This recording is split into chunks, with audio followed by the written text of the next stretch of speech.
Okay, I believe you. వాళ్ళు bunk కొడుతున్నారని అనుకుంది, కానీ ఎక్కడికి వెళ్తున్నారు? ఉన్న ఫ్యాకల్టీలో కొంతమంది ఎగ్జామినేషన్లో మిగిలిన వాళ్ళు స్టాఫ్ మీటింగ్లో ఉంటే స్టూడెంట్ బంక్ కొట్టడానికి ఇంటికన్నా మంచి టైం ఏముంటుంది సిఆర్? వాళ్ళు సినిమాకి వెళ్తున్నారని గ్యారంటీ ఏంటి? వర్షం పడుతున్నప్పుడు ఎంతమంది ఎక్కడికి వెళ్తారు? జెరాక్స్ షాప్కా, ఎగ్జామ్లు లేవు, లంచ్కా, చేతిలో లంచ్ బాక్సులు లేవు, మొహం దాచుకోవడానికి మాస్కులు, సినిమా హాల్లో విసరడానికి సరిపడే పేపర్లు, ఏ కాలేజీ గుర్తుపట్టకుండా ఉండడానికి సపరేట్ డ్రెస్సులు, అన్నిటికంటే ముఖ్యంగా ప్రతి ఒక్కటి కళ్ళల్లో భయం. ఒక్కడి ఫేస్లో కూడా నువ్వు లేదు.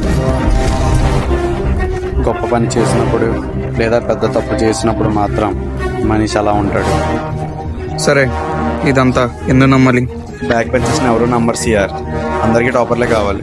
అందుకే పెద్ద పెద్ద కంపెనీలో సీఈఓలు బ్యాక్ బెంచెస్ అయ్యారు.